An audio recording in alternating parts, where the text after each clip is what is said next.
Trabalhar a agricultura no Brasil. Essa matéria faz parte do capítulo 3 do nosso livro. Bom, a agricultura é uma atividade extremamente importante para o desenvolvimento das atividades humanas. E ela está relacionada principalmente à produção de alimentos e também a de matérias-primas para serem transformadas pela indústria. Então, toda a cadeia produtiva, ela depende também de produtos que são produzidos, na agricultura. Bom, basicamente nós temos dois tipos de agricultura desenvolvida nos países, né? A agricultura tradicional, também chamada de familiar, e o agronegócio. Nós vamos falar de cada um desses tipos aqui. Bom, o Brasil é um país com grande dimensão territorial e, em razão dessa grande extensão no sentido norte-sul, nós temos também uma grande quantidade de tipos climáticos que favorecem muito o desenvolvimento da agricultura. Da mesma forma, nós temos um país com grande riqueza de solos e também muita disponibilidade de água. Então, o Brasil agrupa algumas características que são extremamente importantes para o desenvolvimento dessa atividade, da agricultura. E desde o período colonial, o Brasil vem se destacando num processo de produção de gêneros agrícolas, né? Começa ainda no Brasil colônia com a produção de cana-de-açúcar, né? Para a produção do açúcar, que era exportado para a Europa. E a partir de então, vários tipos de produtos são introduzidos no nosso país como um modelo de país agroexportador. Então, lá atrás, esse modelo de produção era chamado de plantation, né? Ele utilizava o trabalho escravo, uma grande propriedade para a produção de gêneros agrícolas, e essa produção, principalmente a produção do açúcar, era basicamente voltada para exportação.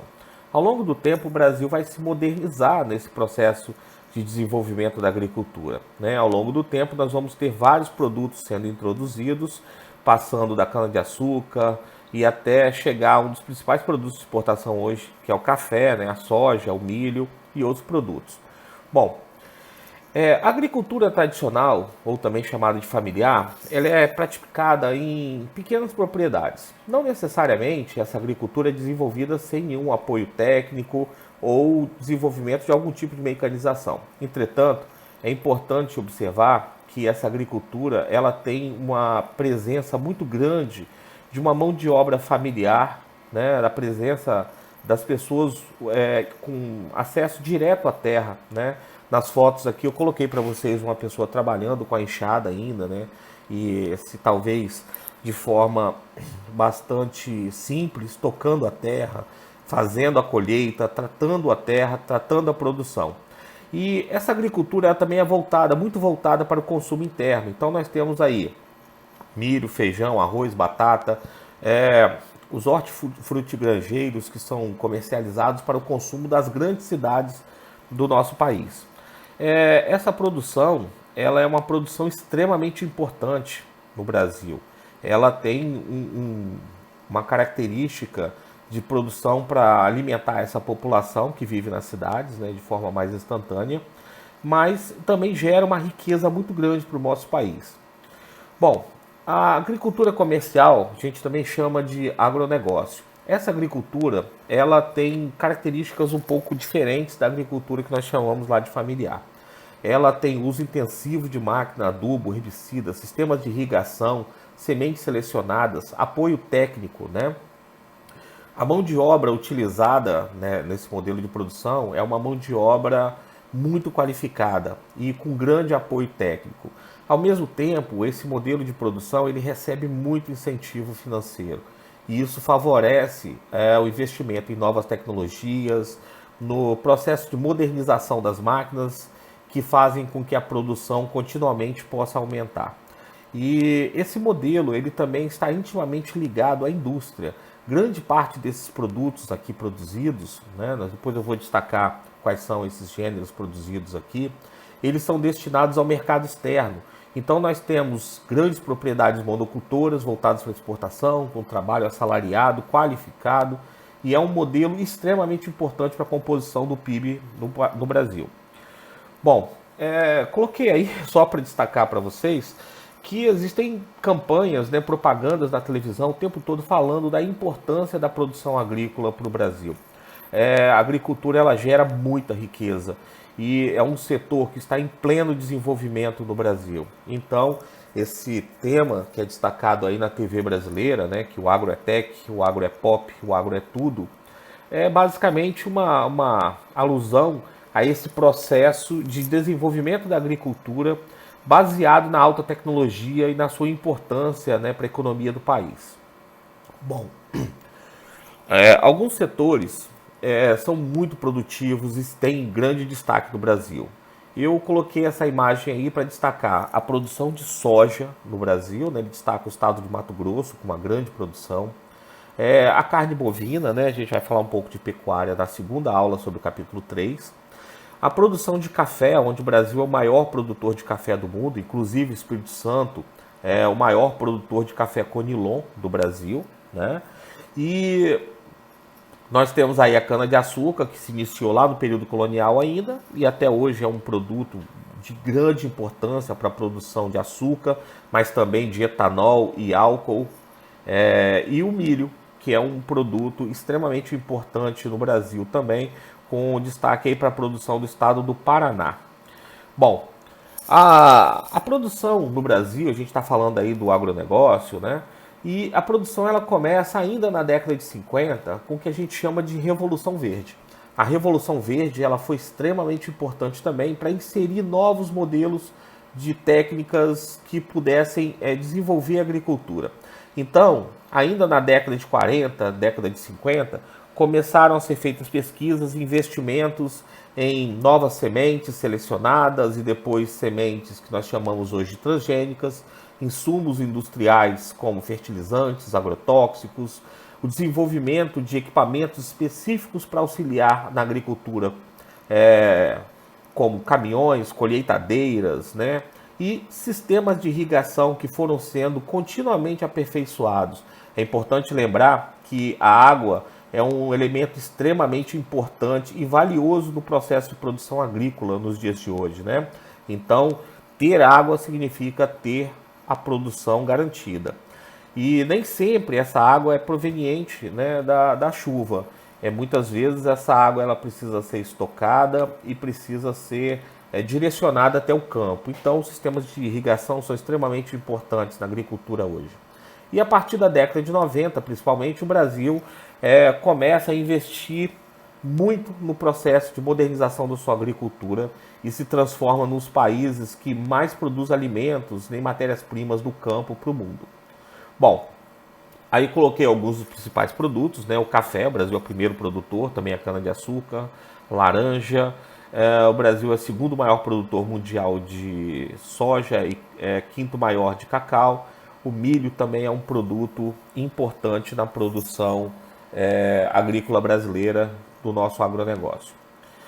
Bom, dito tudo isso, é importante a gente observar que o desenvolvimento de novas tecnologias, né, que começaram lá com a Revolução Verde ainda, na década de 40 ou 50, possibilitou que nós tivéssemos uma manutenção, ou pelo menos, né, um pequeno crescimento das áreas cultivadas no Brasil. Entretanto, a produção aumentou muito. Então, aqui no gráfico ele mostra o aumento contínuo, né? Então nós temos basicamente uma continuidade do processo de desenvolvimento da área cultivada. E lá em cima nós observamos na cor vermelha o aumento da produção de alimentos. Ou seja, o Brasil, e assim como outros países, passaram a produzir mais alimentos em uma mesma área praticamente. Ou seja, a produtividade aumentou muito. Isso é reflexo do investimento dessas novas tecnologias que foram implementadas no campo. Então, a Revolução Verde ela se mostrou extremamente importante no processo de aumento da produção agrícola no mundo, a produção de alimentos. Mas é importante destacar também que, apesar de todo esse crescimento da produção de alimentos, nós tivemos também um grande crescimento da população mundial e ainda no século XXI, infelizmente, nós observamos que muitas pessoas no mundo ainda passam fome. E isso é muito triste, porque, infelizmente, grande parte desses alimentos são destinados àqueles que têm recursos para poder comprá-los, né? e a parcela mais pobre da população mundial muitas vezes não tem acesso a essa riqueza que foi produzida com o desenvolvimento da agricultura após a implementação da Revolução Verde. Bom, então aqui a produção de transgênicos ela também foi extremamente importante, né? Só para a gente destacar, alimentos transgênicos são alimentos que são geneticamente modificados. E esses alimentos eles podem resistir a pragas ou serem adaptados a regiões de clima mais árido, com pouca chuva, regiões mais quentes. Então, fazer uma adaptação desses alimentos, né, em diferentes regiões ou para que eles possam resistir a diferentes doenças e ataques de pragas. Então, o Brasil é um dos países que também se destacam aí nesse processo de implementação dessa agricultura moderna com o uso de alimentos com sementes transgênicas, né? Hoje, quase todos os produtos que a gente consome, né? Se pegar o óleo de soja que nós utilizamos para cozinhar, ele foi produzido com grãos transgênicos. Então você vai observar lá na embalagem esse símbolo, né? Esse Tzinho dentro de um triângulo amarelo, que ele indica que o uso foi produzido com sementes transgênicas, né? A soja, o milho no Brasil são em grande parte produzidos com os transgênicos. Aqui eu coloquei alguns exemplos para vocês de alimentos que são produzidos, né? Foram produzidos com sementes transgênicas. Então nós temos aí soja, milho, soja preta, feijão, alface, banana. Então existem vários produtos que são produzidos aí com essas sementes, e isso é extremamente importante porque contribui, como nós já falamos, como eu já falei lá atrás, com esse processo de desenvolvimento dessa agricultura extremamente produtiva. Bom, e outra questão importante no Brasil é que todo esse processo que se consolidou lá atrás, a partir da ocupação do território brasileiro, é a questão da concentração de terras. Então, o Brasil é um país com grande concentração de terras, né?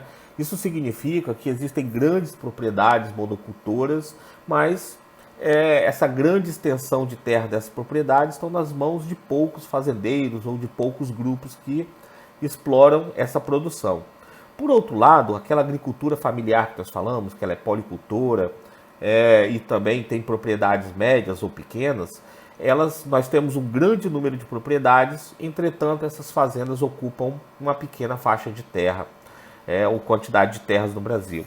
E isso acaba gerando alguns problemas, alguns conflitos no campo, que nós vamos discutir também na segunda aula. São os conflitos, né, que acabam produzindo uma grande desigualdade no campo e geram também, né, a disputa pela terra. E alguns grupos vão querer justamente ter acesso a essa terra, e aí a gente vai falar um pouco lá na frente sobre reforma agrária. Mas é importante esse conceito de que a terra é muito concentrada no Brasil. Bom, então eu coloquei aqui alguns gráficos para que a gente pudesse discutir a questão da produção no Brasil. Observa que o Brasil vai se destacar na produção de café. O Brasil se destaca aí na produção de soja, mais uma vez mostrando, né, a área plantada e também a produção ao longo do tempo, as principais regiões produtoras. E a importância da soja. Olha aí a quantidade de produtos que nós temos que utilizam soja na sua composição. Então, desde o hambúrguer que nós consumimos, né, ao próprio óleo de soja, ao leite de soja. Então existe uma infinidade de produtos onde a soja é utilizada como matéria-prima. O Brasil também, infelizmente, é campeão mundial do uso de agrotóxicos, né? E como nós sabemos, os agrotóxicos eles são extremamente prejudiciais à nossa saúde. Podem trazer doenças graves, né? Mas dentro desse desequilíbrio causado pelo avanço da monocultura, ou seja, a agricultura ela foi ao longo do tempo se expandindo e desmatando as áreas de florestas, né, as áreas de vegetação primitiva do nosso país, e foi sendo introduzidas essas monoculturas comerciais no nosso território. Seja as monoculturas, sejam as áreas que foram desmatadas para se criar pastos, nós tivemos então uma expansão. E isso trouxe um grande desequilíbrio. O ataque de pragas, então, ao longo do tempo foi aumentando. E para proteger as lavouras dessas pragas, foram introduzidos os agrotóxicos e agora, mais recentemente, as sementes transgênicas.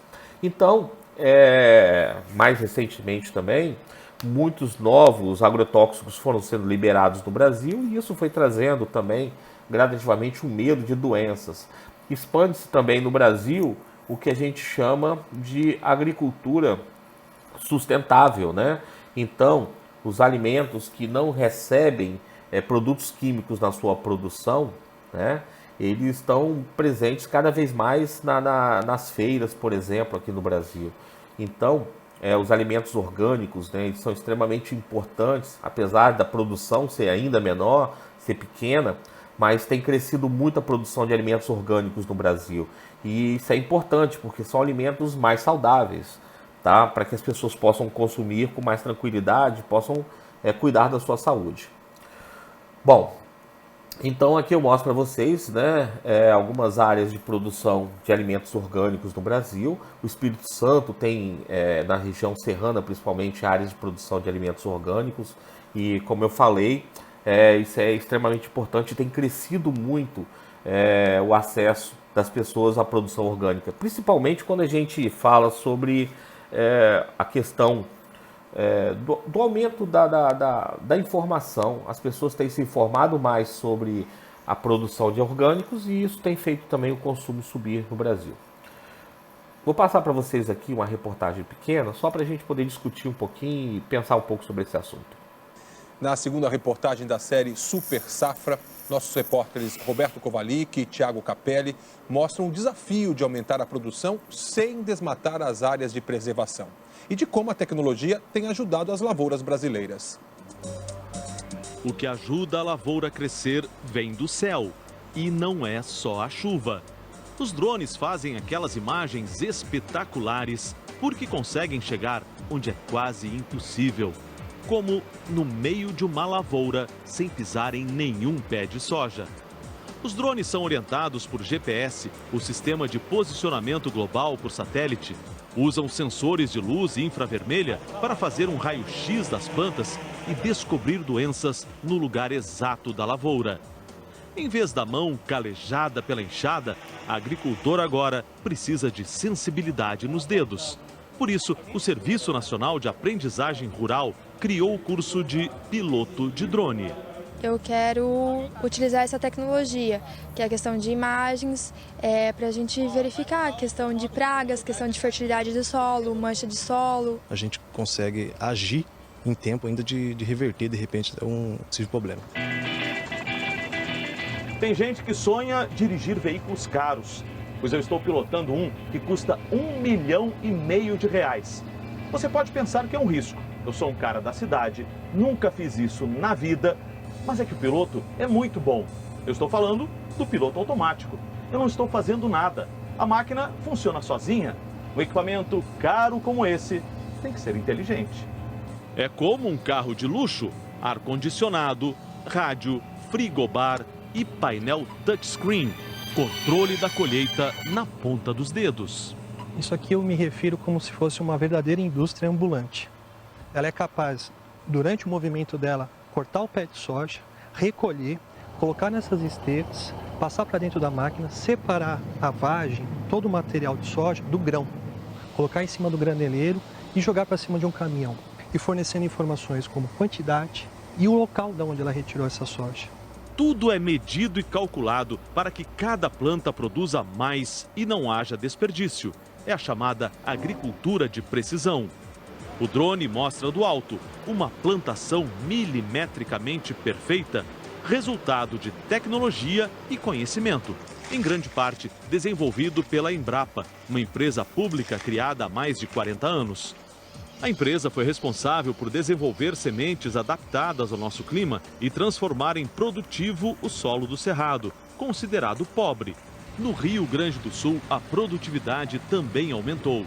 Nesta fazenda de arroz em São Cepé, eram colhidos 9 mil quilos por hectare há 35 anos, quando a família começou na plantação. Hoje, são 15 mil, bem acima da média do mercado. Hoje a gente está vivendo numa era eletrônica que também é fundamental no processo da lavoura. O crescimento da agricultura teve muitas polêmicas. O uso de agrotóxicos mais do que dobrou em uma década. E o plantio de sementes transgênicas. 95% da soja e 87% do milho são produzidos a partir de sementes geneticamente modificadas.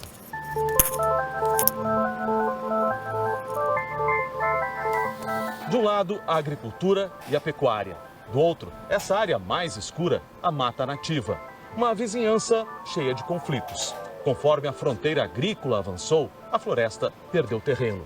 Esse lugar aqui é uma espécie de oásis, uma reserva florestal cheia de animais selvagens, capivaras, onças. O Brasil quer aumentar a produção de alimentos. Será possível fazer isso sem que lugares como este desapareçam da paisagem? Nos últimos 20 anos nós aumentamos em mais de 50% a nossa produção na mesma área agricultável, preservando essa reserva, preservando o meio ambiente. O desmatamento era muito alto até 2004, quando uma área da Amazônia equivalente ao estado de Alagoas sumiu naquele ano. A derrubada de árvores caiu nos anos seguintes por causa de iniciativas como o Plano de Prevenção e Controle do Desmatamento do governo e a moratória da soja, um acordo com grandes empresas para não comprar soja plantada de áreas desmatadas. Mas a derrubada da floresta voltou a crescer nos últimos 2 anos. O farol vermelho se acendeu de novo na Amazônia. Além disso, há o desmatamento que é mais invisível e que precisa entrar nas estatísticas brasileiras do Cerrado. O desmatamento do Cerrado está chegando a 6 a 7 mil quilômetros por ano, que junto com o da Amazônia voltou a entregar ao Brasil a taça de campeão mundial do desmatamento. O presidente da Embrapa diz que o Brasil pode dobrar a sua produção de alimentos investindo apenas em tecnologia e conhecimento. Nós não queremos desmatar a Amazônia, nós somos o único grande produtor de alimentos no mundo que ainda tem 61% do seu território coberto de vegetação nativa. Nós queremos manter o Brasil assim e, portanto, precisamos usar de maneira mais intensiva as áreas que já estão abertas. É um desafio para o Brasil produzir mais sem destruir a natureza. Como? Uma ajuda do céu é bem-vinda, em forma de chuva ou de tecnologia. Amanhã tem mais sobre a super safra. O IBAMA disse que... Bom, então é importante aí as informações que foram trazidas pela reportagem para a gente poder observar a questão do desenvolvimento agrícola no Brasil. Tá bom? Essa foi nossa aula de hoje e em breve eu vou postar a segunda aula falando sobre o campo e sobre a questão do desenvolvimento da agricultura e também da questão da reforma agrária, tá bom? Espero que vocês tenham gostado. Um abraço.